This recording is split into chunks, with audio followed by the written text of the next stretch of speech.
Halo semuanya, kembali lagi bersama kakak di channel BioProgress, channel yang membahas materi biologi dan segala hal yang berkaitan dengan biologi.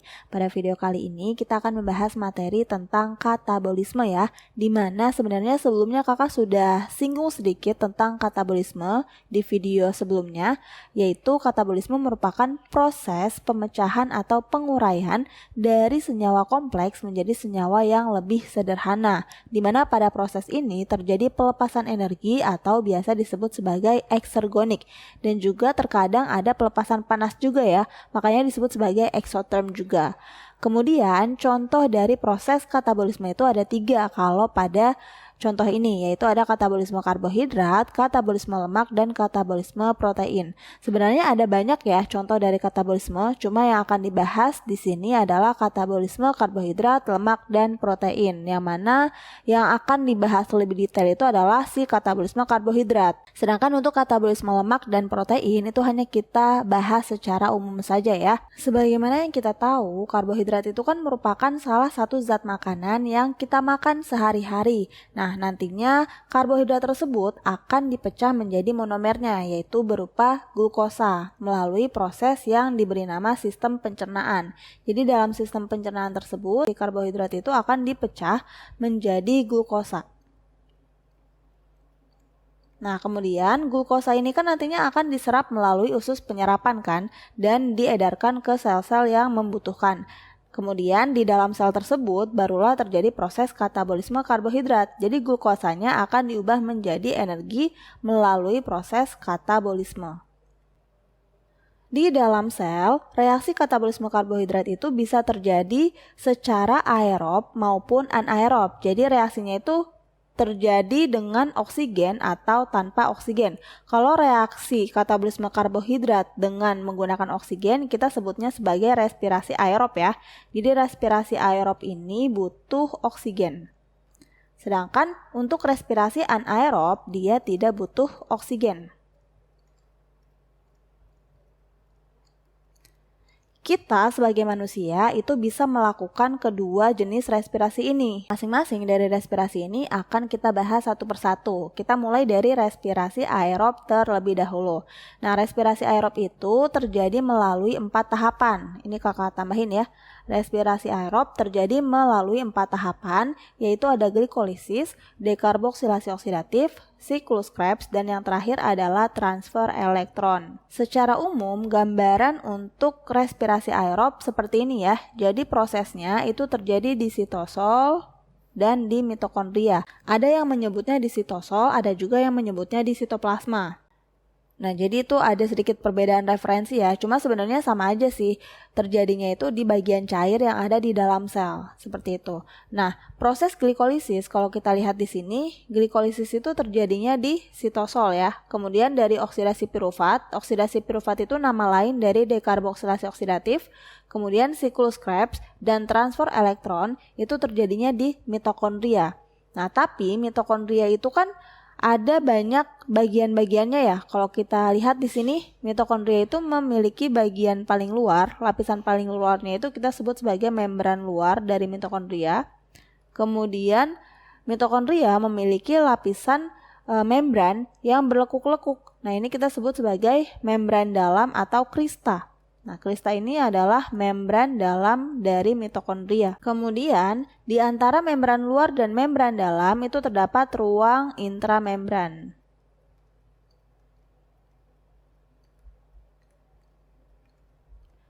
Nah, bagian cair dari mitokondria itu kita sebut sebagai matriks. Kemudian mitokondria juga di dalamnya memiliki ribosom yang fungsinya untuk membentuk protein, dan juga ada DNA. Nah, ini adalah bagian-bagian dari mitokondria. Kemudian tadi proses glikolisis itu terjadinya di sitosol ya. Kemudian untuk dekarboksilasi oksidatif, siklus Krebs, dan transfer elektron itu kan tadi terjadi di mitokondria. Untuk dekarboksilasi oksidatif terjadi di mitokondria, tepatnya di bagian matriksnya ya, matriks mitokondria. Siklus Krebs juga sama, terjadinya di matriks mitokondria. Sedangkan transfer elektron itu terjadinya di membran dalam mitokondria atau kita sebut sebagai krista. Nah, itu merupakan tempat terjadinya proses yang ada pada respirasi aerob.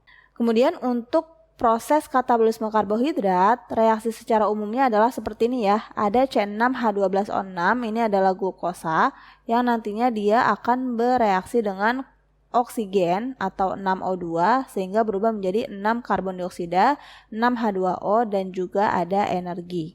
Oke, sekarang kita coba bahas satu persatu dari respirasi aerob. Kita mulai dari proses glikolisis. Glikolisis ini merupakan proses pemecahan glukosa menjadi asam pirufat. Tadi kan glukosa itu dia rumusnya adalah C6H12O6 ya, di mana glukosa itu memiliki 6 atom C. Nah, di sini kita lambangkan glukosa dengan 6C ya. Jadi ada 6 karbon.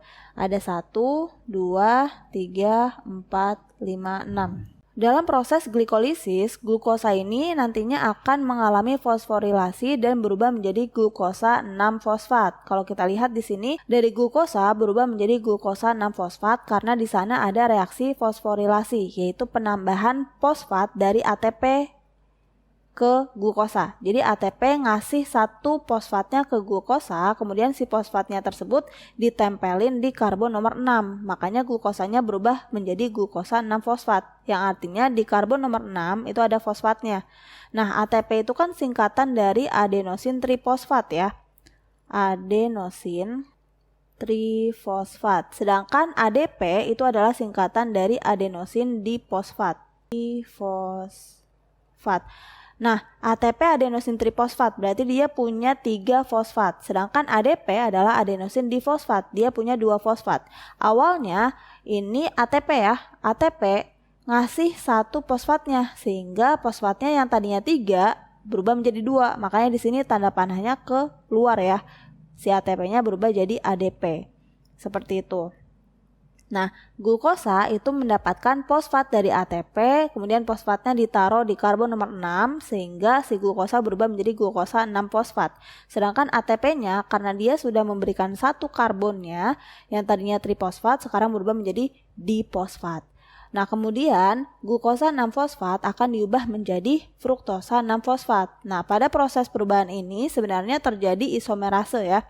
Terjadi pengisomeran glukosa menjadi fruktosa. Jadi bahannya tetap sama ya, tetap C6H12O6, cuma beda susunannya saja. Kemudian dari fruktosa 6-fosfat itu akan diubah menjadi fruktosa 1,6-bifosfat. Nah, ini juga sama prosesnya kayak yang sebelumnya, yang dari glukosa ke glukosa 6-fosfat. Jadi fruktosa 6-fosfat itu mendapatkan tambahan fosfat lagi dari ATP, kemudian si fosfat tersebut ditempelin di karbon nomor 1. Makanya namanya berubah jadi fruktosa 1,6-bifosfat. Gitu. Sedangkan untuk ATP-nya itu akan berubah menjadi ADP karena dia sudah memberikan 1 fosfatnya. Nah, kemudian dari fruktosa 1,6-bifosfat itu dipecah nih. Yang tadinya karbonnya ada 6 dipecah menjadi 2. Jadi ada 3 ya. Kemudian fosfatnya juga sama, dapat 1, yang sebelah kanan 1, yang sebelah kiri 1. Nah, struktur ini kita sebut sebagai fosfogliseraldehid. Nah, sebenarnya pada beberapa referensi ada yang bilang pas dipecah jadi 2 itu, yang satu berubah menjadi fosfogliseraldehid, kemudian yang satunya lagi berubah menjadi dihidroksiaseton fosfat. Jadi di sini kita tulis aja ya, dihidroksiaseton fosfat. Nah, sebenarnya fosfogliseraldehid dan dihidroksiaseton fosfat itu sama aja. Nantinya pun si dihidroksiaseton fosfat itu akan diubah menjadi fosfogliseraldehid. Jadi di sini kakak jelaskan reaksi yang sebelah kanan sama sebelah kiri itu sama aja ya. Soalnya si dihidroksiaseton fosfat itu nantinya akan diubah menjadi fosfogliseraldehid dan reaksi ke bawahnya itu sama. Seperti itu.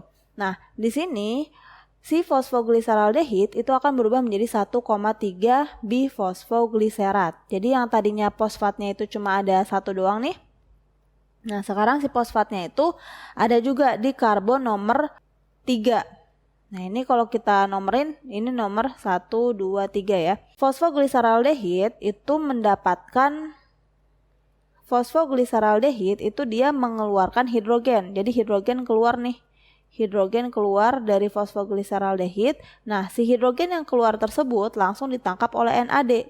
NAD langsung menangkap hidrogen. Sehingga NAD ditambah hidrogen berubah menjadi NADH.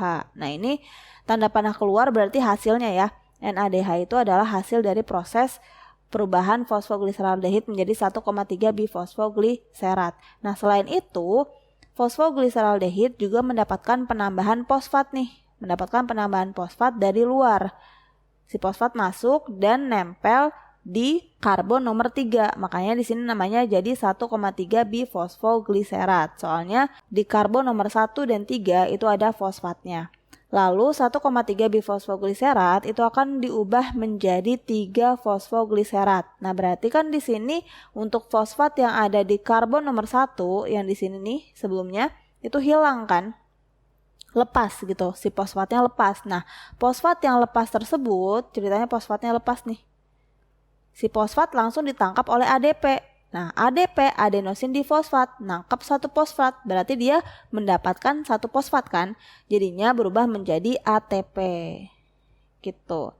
Nah, kemudian 3 fosfogliserat itu akan diubah menjadi 2 fosfogliserat. Di sini tidak ada pelepasan ATP, melainkan hanya pemindahan fosfat saja. Yang tadinya fosfatnya ada di nomor 3, karbon nomor 3, sekarang si fosfatnya ada di tengah nih, berarti di karbon nomor 2. Makanya namanya berubah menjadi 2 fosfogliserat.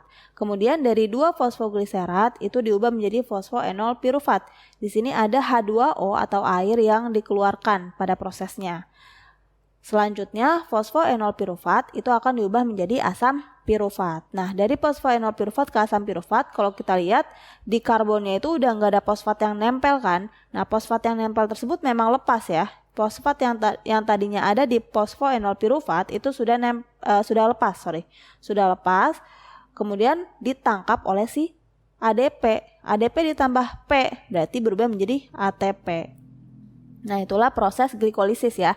Dari glukosa berubah menjadi asam pirufat. Nah, kalau kita lihat di sini hasil dari proses glikolisis itu adalah 2 asam pirufat, 2 ATP, 2 NADH dan juga 2 H2O. Sekarang kita coba cross check ya, benar atau tidak nih hasil dari proses glikolisis. Di sini kita lihat asam pirufat yang dihasilkan ya, yang di sebelah kanan 1, yang di sebelah kiri 1. Berarti 2, benar ya? Karena tadi kan kakak bilang proses yang sebelah kanan sama kiri itu sebenarnya sama aja reaksinya. Jadi hasilnya pun sama, yang sebelah kanan dan sebelah kiri sama. Yang sebelah kanan ada asam pirufat 1, sebelah kiri juga ada asam pirufat 1. Nah, jadinya di sini ada 2 asam pirufat. Kemudian ada 2 ATP, benar atau salah nih? Kita cek. Di sini ATP yang dihasilkan ada 1, kemudian di sini ada 1. 1, 2. Berarti di sini juga sama kan? 3, 4. Nah, ATP yang dihasilkan pada reaksi ini sebenarnya ada 4 kan? Tapi kita perlu ingat, tadi di atas ada 2 ATP yang digunakan, ya kan? Di sini ada penggunaan ATP nih. Dari ATP digunakan si ATP-nya sehingga berubah menjadi ADP. Kemudian di sini juga sama, dari ATP digunakan fosfatnya sehingga berubah menjadi ADP. Nah, jadi 4 ATP yang dihasilkan di sini diambil 2 untuk start gitu ya, untuk reaksi awal. Maka dari itu kita tulisnya di sini untuk hasil dari glikolisis itu adalah 2 ATP karena 4 ATP-nya dikurangi 2 yang di awal tadi. Kemudian ada 2 NADH. Nah, NADH kita lihat di sini dari fosfogliseraldehid ke 1,3 bifosfogliserat itu menghasilkan NADH ya. Jadi di sini NADH ada 1, kemudian sebelah sini juga ada 1. Jadi ada 2 NADH, benar ya?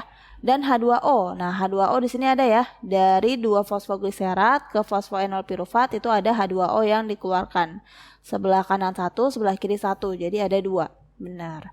Nah, ini merupakan hasil dari proses glikolisis. Kemudian tadi reaksi di atas nih dari glukosa sampai fruktosa 1,6 bifosfat itu kan memerlukan ATP ya. Memerlukan ATP. Reaksi yang memerlukan ATP itu kita sebut sebagai reaksi endergonik. Nah, jadi yang ini kita sebut sebagai reaksi endergonik yang atas. Sedangkan kalau dari fosfogliseraldehid sampai dengan asam pirufat, nah itu kita sebut sebagai reaksi eksergonik. Karena reaksi eksergonik ini dia menghasilkan ATP. Tadi ATP yang dihasilkan ada 4. Sedangkan reaksi yang atas itu butuh 2 ATP. Oh ya, untuk reaksi glikolisis ini pastinya setiap reaksi itu dibantu oleh enzim ya, dimana dari glukosa menjadi glukosa 6-fosfat itu dibantu oleh enzim heksokinase. Jadi ini kita coba tuliskan nama enzimnya ya. Ada enzim heksokinase, kemudian dari glukosa 6-fosfat ke fruktosa 6-fosfat itu ada enzim fosfoglukoisomerase. Kemudian dari fruktosa 6-fosfat menjadi fruktosa 1,6-bifosfat itu dibantu oleh enzim fosfofruktokinase. Nah, lalu dari fruktosa 1,6-bifosfat menjadi fosfogliseraldehid dibantu oleh aldolase. Lalu dari fosfogliseraldehid menjadi 1,3-bifosfogliserat itu dibantu oleh gliseraldehid 3-fosfat dehidrogenase. Kemudian dari 1,3-bifosfogliserat ke 3-fosfogliserat itu dibantu oleh enzim fosfogliserat kinase. Nama enzimnya ya. Lalu dari 3-fosfogliserat menjadi 2-fosfogliserat itu dibantu oleh fosfogliserat mutase. Dari fosfogliserat menjadi fosfoenol pirufat itu dibantu oleh enzim enolase, dan terakhir dibantu oleh enzim pirufat kinase.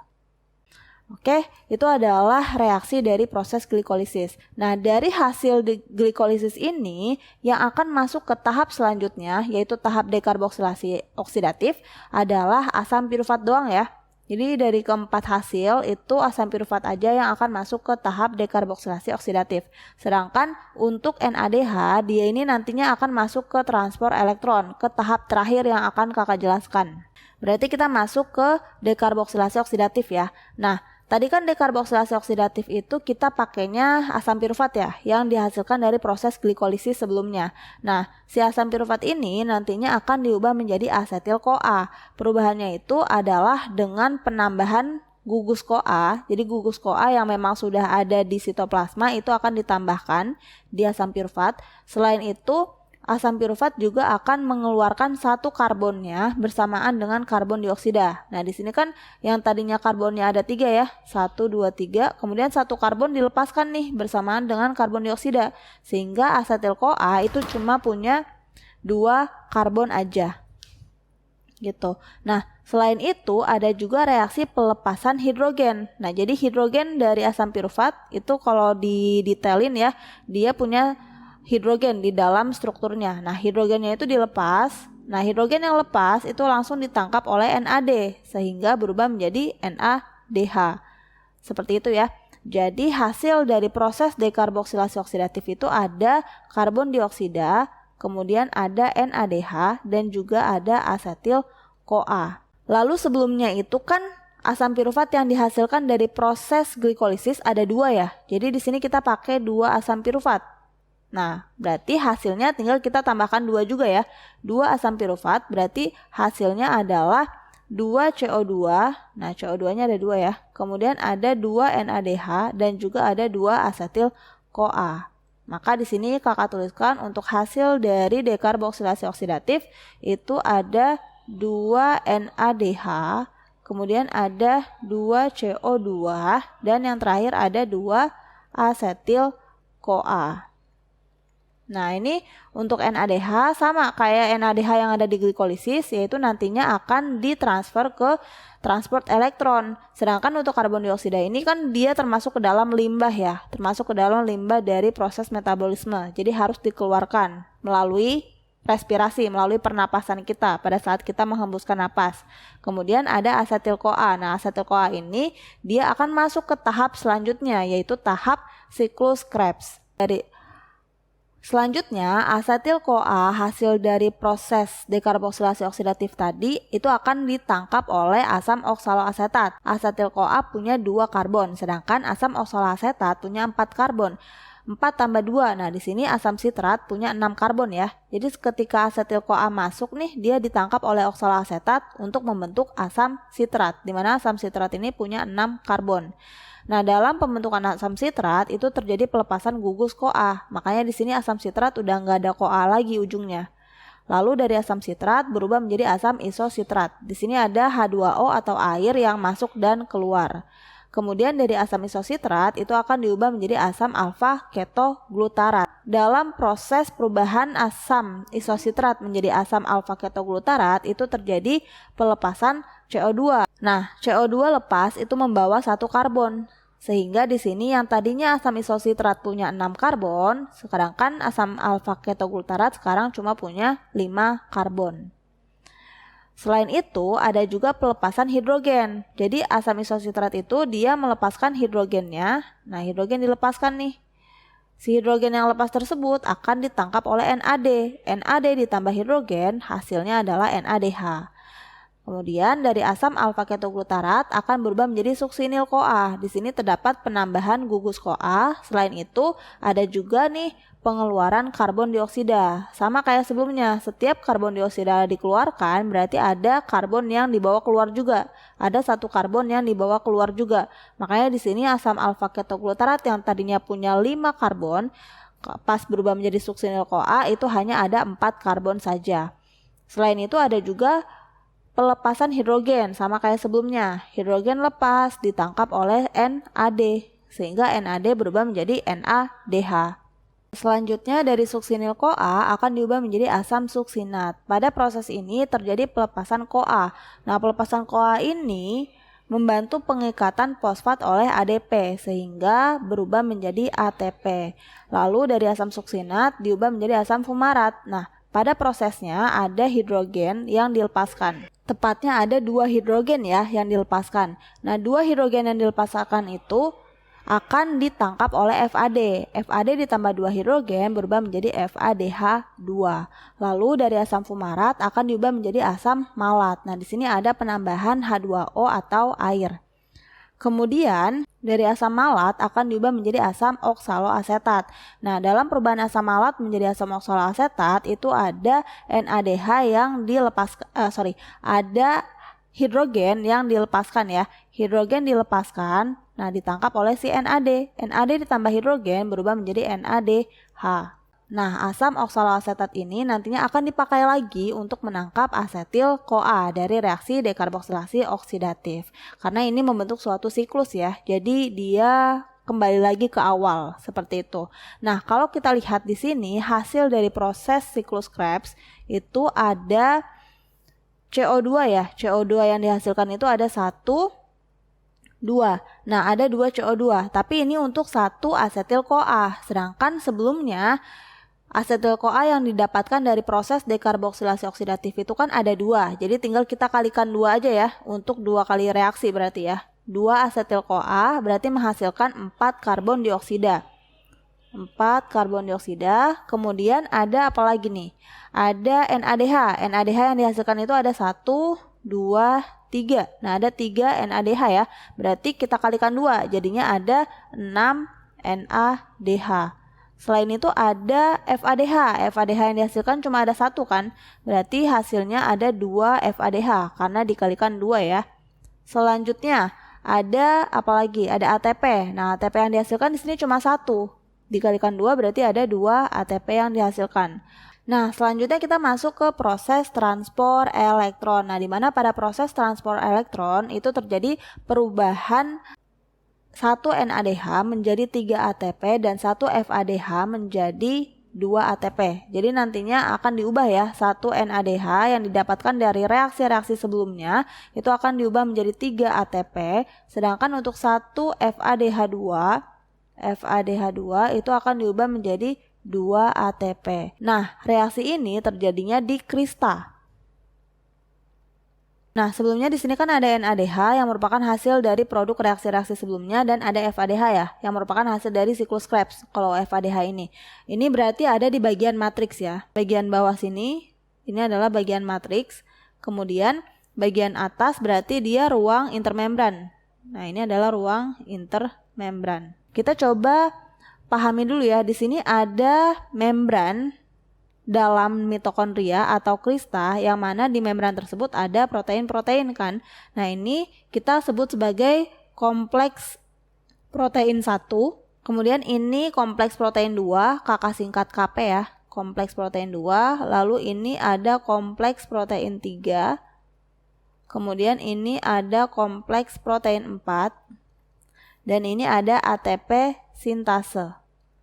Nah, sebelumnya kakak mau bilang kalau di matriks itu ada banyak ion ya, seperti halnya sitoplasma yang merupakan bagian cair dari sel. Di matriks yang merupakan bagian cair dari mitokondria itu juga sama, ada banyak banget ion-ion. Misalnya di sini ada ion hidrogen. Nah, ada banyak ya, ion hidrogen ada banyak. Kemudian ada oksigen juga, lalu ada ADP juga, kemudian ada H2O dan segala macamnya. Nah, kita mulai dari NADH terlebih dahulu. Jadi NADH ini nantinya akan dipecah menjadi NAD+ plus H+, gitu ya. Akan dipecah nih. Dalam proses pemecahan atau pelepasan ikatan tersebut ada 2 elektron yang dilepaskan. Nah, 2 elektron yang dilepaskan tadi akan masuk ke sini, ke kompleks protein 1. Jadi di sini ada 2 elektron. 2 elektron ini akan memicu hidrogen yang ada di matriks untuk pindah ke atas. Jadi hidrogen yang tadinya ada di matriks karena ada 2 elektron ini, dia dipindahkan ke atas. Tapi cuma 1 hidrogen doang ya. 1 hidrogen yang ada di matriks dipindahkan ke atas karena ada 2 elektron. Nah, 2 elektron ini tapi dia nggak ikutan ke atas. Dia nggak ikutan pindah ke ruang intermembran. Melainkan dia tetap ada di kompleks protein 1. Kemudian si 2 elektron ini akan pindah ke quinon. Nah, pindah ke quinon. Setelah pindah ke quinon, dia pindah lagi ke sini. Ke kompleks protein 3. Nah, 2 elektron yang ada di kompleks protein 3 itu akan memicu hidrogen yang ada di matriks itu untuk ke atas. Nah, jadi setiap dia ada di kompleks protein yang bentuknya protein integral seperti ini, protein integral itu berarti protein yang dia nembus sampai ke membran ya. Jadi nembus dari ujung sini sampai ujung sini. Nah, kalau misalnya si 2 elektron ada di bagian situ, dia akan memicu perpindahan hidrogen dari matriks ke ruang intermembran. Kemudian setelah dia berhasil memicu perpindahan hidrogen dari matriks ke ruang intermembran, si 2 elektron tadi dia akan pindah ke sitokrom C. Nah, ini jadi 2 elektron pindah ke sitokrom C, lalu pindah lagi ke sini, ke kompleks protein 4. Nah, di kompleks protein 4 ini kan dia termasuk ke dalam protein integral ya. Jadi dia bisa memicu perpindahan hidrogen dari matriks ke bagian intermembran, ke ruang intermembran. Nah, setelah si 2 elektronnya itu memicu perpindahan hidrogen di kompleks protein 4, di sini kan udah nggak ada protein perantara lagi ya. Nggak ada kayak quinon nih, yang Q itu quinon ya. Q itu quinon atau ubiquinon. Kemudian CYTC itu adalah sitokrom C. Nah, itu kan di sini nggak ada ya. Di antara kompleks protein 4 sama ATP sintase itu udah nggak ada lagi protein yang bisa menghubungkan keduanya. Maka dari itu si 2 elektron itu langsung turun lagi ke bawah, ke matriks. Ketika si 2 elektron turun ke matriks, dia itu akan berikatan dengan oksigen dan 2H+. Nah, jadi di sini kan ada 2H+ ditambah setengah oksigen ditambah 2 elektron yang berasal dari tadi, dari si kompleks protein 4 tadi. Nah, pengikatan ini, reaksi ini menghasilkan H2O. Gitu ya. Ini kakak tandai. Nah, jadi si 2 elektron yang tadi berasal dari pemutusan NADH menjadi NAD dan H+, kemudian si elektronnya itu ditransport dari satu tempat ke tempat lain, kemudian si elektronnya turun. Nah, elektron yang turun tersebut dipakai untuk mengikat 2H+ plus setengah O2 plus 2 elektron, sehingga berubah menjadi H2O atau air. Nah, sedangkan tadi untuk hidrogen yang dipompa oleh elektron tadi berarti ada 3 hidrogen ya. Ini di kompleks protein 1 berhasil dipompa nih. Kemudian di kompleks protein 3 ada nih. Kemudian di kompleks protein 4 juga 1. Nah, berarti ada 3 hidrogen yang berhasil dipindahkan oleh si 2 elektron tadi. Nah, hidrogen yang berhasil dipindahkan tadi, dia akan pindah ke sini. Nah, dia akan berjalan pindah ke sini nih, ke dekat ATP sintase. Nah, di sini kan hidrogennya baru ada 1 ya. Kakak tambah ini, kakak tambahi 3 berarti ya. Jadi ada 3 hidrogen yang akan berpindah ke sini, ke ATP sintase. Nah, hidrogen-hidrogen ini nantinya dia akan memasuki ATP sintase, dan masuknya hidrogen ke ATP sintase itu memicu reaksi ATP sintase untuk mengikat ADP dan fosfat. Sehingga ADP dan fosfat berikatan berubahlah menjadi ATP. Jadi satu hidrogen masuk memicu reaksi pengikatan ADP dan fosfat sehingga berubah menjadi ATP. Karena ada 3 hidrogen yang dihasilkan sebelumnya, berarti kan ada 3 hidrogen yang masuk ya. Berarti ketika 3 hidrogen masuk, maka hasilnya adalah 3 ATP. Itulah kenapa 1 NADH akan diubah menjadi 3 ATP. Seperti itu ya. Sedangkan untuk FADH2, nah prosesnya kurang lebih sama ya. FADH2 itu akan diubah menjadi FAD plus 2H+. Nah, reaksi ini juga sama. Dia akan menghasilkan 2 elektron. 2 elektron tersebut akan dipindahkan ke quinon. Jadi pas di kompleks protein 2 ini, si 2 elektron itu enggak memicu perpindahan hidrogen dari matriks ke ruang intermembran. Jadi dia tidak memicu karena proteinnya tuh enggak sampai tertanam ke atas ya. Jadinya dia langsung ke quinon atau ke ubiquinon. Nah, lalu dari ubiquinon 2 elektron pindah ke kompleks protein 3. Nah, di sini barulah si 2 elektron yang hasil dari FADH2 tadi bisa memindahkan hidrogen dari matriks ke ruang intermembran. Nah, setelah memindahkan hidrogen dari matriks ke ruang intermembran, 2 elektron akan pindah ke sitokrom C, lalu pindah lagi ke kompleks protein 4. Nah, di kompleks protein 4 ini, si 2 elektron tersebut memindahkan hidrogen dari matriks ke ruang intermembran. Nah, dari sini dia juga sama nih, 2 elektronnya langsung turun ke bawah dan berikatan dengan 2H+ plus setengah O2 plus 2 elektron tadi sehingga berubah menjadi H2O. Berarti kalau FADH2, hidrogen yang berhasil dipompa oleh dia itu cuma 2 ya.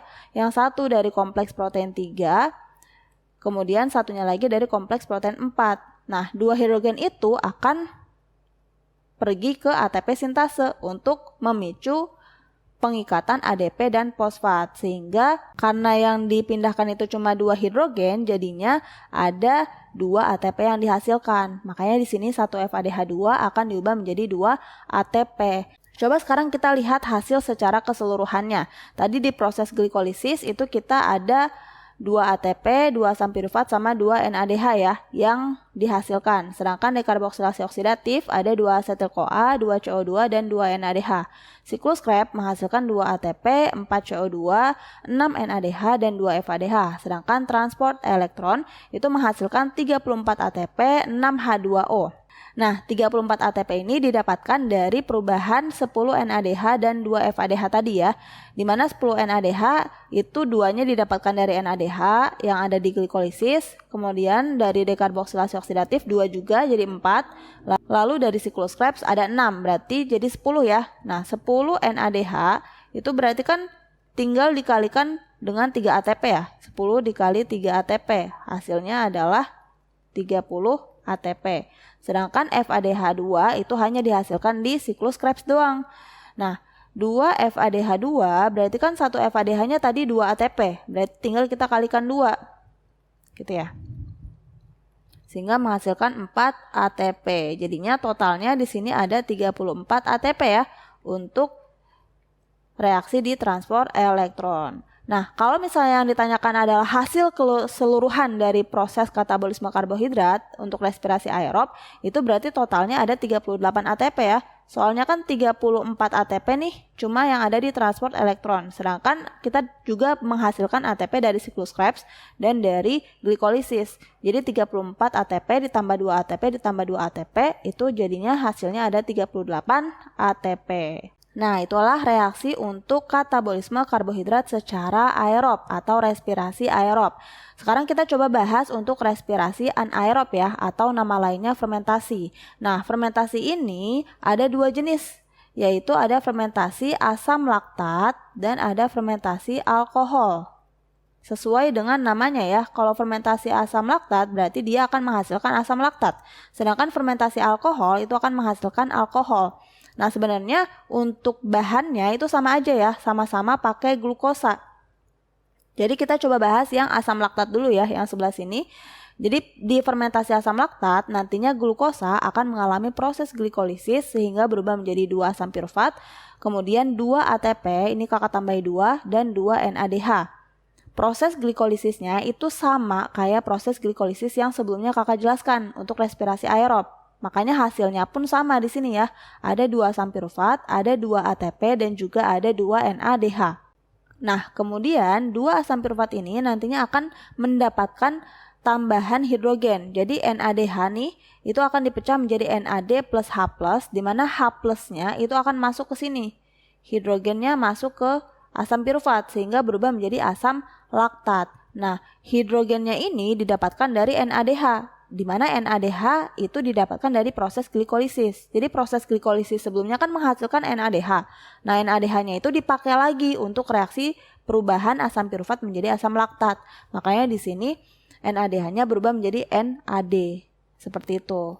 Maka dari itu hasil dari proses glikolisis itu adalah 2 asam laktat dan 2 ATP doang ya. Sedangkan untuk NADH-nya itu kita tidak masukkan ke dalam hasil, soalnya NADH-nya itu dipakai lagi. Nah, itu merupakan proses dari fermentasi asam laktat. Bagaimana dengan fermentasi alkohol? Sebenarnya kurang lebih sama, cuma ada sedikit perbedaan aja. Jadi proses awalnya pun sama nih, dari glukosa mengalami glikolisis sehingga berubah menjadi 2 ATP, 2 asam pirufat, dan juga 2 NADH. Kemudian 2 asam pirufatnya ini akan diubah menjadi asetaldehid. Nah, di sini ada karbon dioksida yang dikeluarkan. Sama kayak sebelum-sebelumnya, kalau ada karbon dioksida yang dikeluarkan berarti dia ngebawa karbon kan.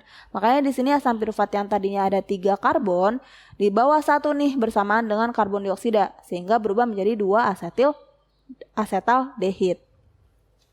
Nah, 2 asetaldehid ini akan mendapatkan hidrogen dari NADH yang dihasilkan dari proses glikolisis ya.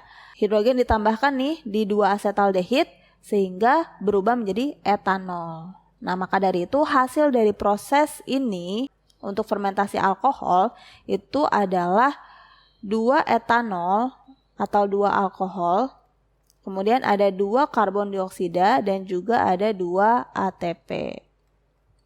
Seperti itu ya. Nah, kita manusia itu bisa melakukan fermentasi asam laktat ya. Jadi fermentasi asam laktat ini bisa dilakukan oleh sel otot manusia dan hewan. Nah, biasanya fermentasi asam laktat ini akan kita lakukan ketika kita sedang melakukan aktivitas berat. Nah, pas kita melakukan aktivitas berat, katakanlah misalnya kita olahraga nih, itu kan sel-sel otot kita butuh banyak energi. Sedangkan asupan oksigen yang masuk ke dalam tubuh kita itu kurang. Tapi pada saat itu tubuh kita butuh banyak energi, sehingga secara otomatis sel-sel di dalam tubuh kita itu akan mencoba untuk mendapatkan energi tambahan melalui proses fermentasi asam laktat ini. Nah, makanya di sini fermentasi asam laktat itu kan dia cuma tambahan doang ya, cuma energi tambahan doang. Jadi ATP yang dihasilkan tuh sedikit, enggak sebanyak respirasi aerob tadi. Di mana fermentasi asam laktat itu tadi fungsinya adalah untuk menambahkan energi. Cuma memang ada efek sampingnya gitu ya, ada efek samping dari fermentasi asam laktat, yaitu dihasilkannya asam laktat. Nah, asam laktat ini dia kan beda ya sama ATP. Kan hasil dari reaksi asam laktat itu adalah asam laktat dan ATP, di mana ATP-nya itu bisa langsung dipakai untuk energi, sedangkan asam laktat tidak. Asam laktat itu ditimbun di dalam sel. Nah, lama-kelamaan penimbunan asam laktat itu bisa menyebabkan tubuh kita menjadi pegal-pegal. Nah, jadi tubuh kita pegal-pegal itu memang karena ada penimbunan asam laktat yang dihasilkan dari proses fermentasi asam laktat tadi. Bagaimana nih cara penanganannya? Apakah asam laktat bisa hilang atau tidak? Nah, sebenarnya asam laktat itu bisa hilang ya. Jadi ketika kita sudah stabil lagi nih, sudah dalam posisi yang rileks, yang sudah dalam posisi istirahat, itu si asam laktat akan berangsur-angsur diubah menjadi asam pirufat. Tapi tetap butuh waktu gitu ya, butuh waktu untuk proses perubahan asam laktat menjadi asam pirufat. Maka dari itu istirahat setelah olahraga itu penting ya, atau istirahat setelah melakukan pekerjaan yang keras itu penting banget untuk memulihkan kembali sel-sel otot kita. Jadi untuk menetralisir lagi nih si asam laktatnya biar hilang, biar diubah menjadi asam pirufat. Selain dilakukan oleh manusia dan hewan, sebenarnya fermentasi asam laktat juga bisa dilakukan oleh bakteri ya. Bakteri-bakteri asam laktat itu bisa menghasilkan asam laktat dari proses fermentasi.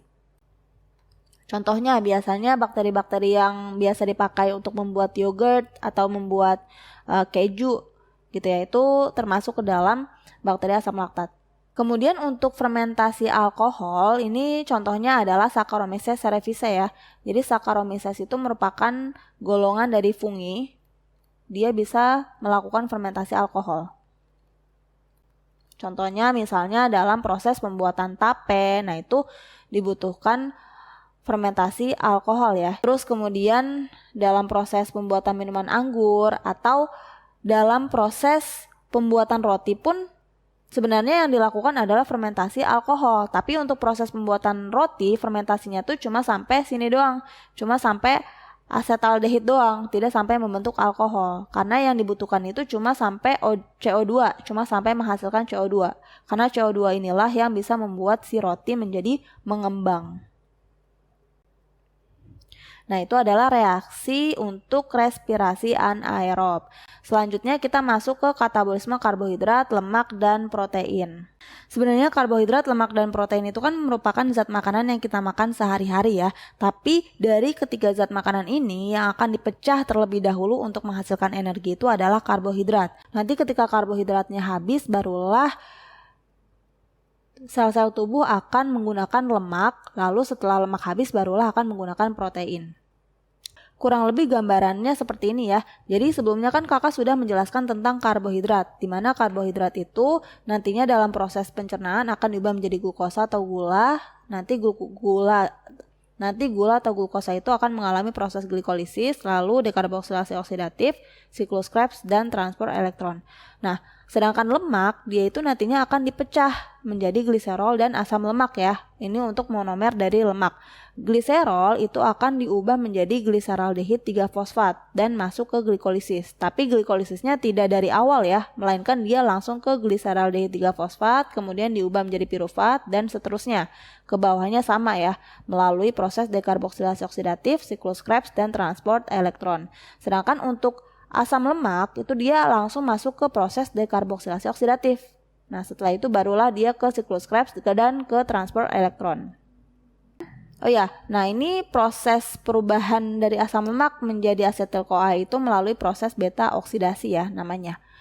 Lalu yang terakhir untuk protein itu dipecah menjadi asam amino kan dalam sistem pencernaan. Kemudian si asam amino ini akan mengalami deaminasi atau penghilangan nitrogen dulu. Kemudian setelah mengalami deaminasi akan dihasilkan NH3 atau amonia, yang mana amonia ini nantinya akan diubah menjadi urea dan dikeluarkan atau diekskresikan ya dalam bentuk urin. Selanjutnya untuk asam keto, nah itu barulah dia diubah menjadi energi. Ada asam keto yang bisa langsung masuk ke glikolisis menjadi pirufat, ada juga asam keto yang langsung masuk ke siklus Krebs. Seperti itu ya. Nah, jadi itulah alur dari katabolisme untuk lemak dan protein. Jadi dia nggak yang dari glikolisis ya, nggak seperti karbohidrat, melainkan dia bisa langsung masuk ke akhir dari glikolisis ataupun ke dekarboksilasi oksidatif ataupun ke siklus Krebs. Oke, itulah materi kita untuk hari ini. Semoga membantu ya. Jadi hari ini kita sudah belajar tentang katabolisme, yang mana kita sudah belajar detail tentang proses respirasi aerob dan juga respirasi anaerob. Lalu kita juga belajar gambaran umum dari katabolisme karbohidrat, lemak, dan juga protein. Oke, sekian dari kakak. Semoga membantu. Tetap semangat belajarnya dan sampai jumpa di video selanjutnya.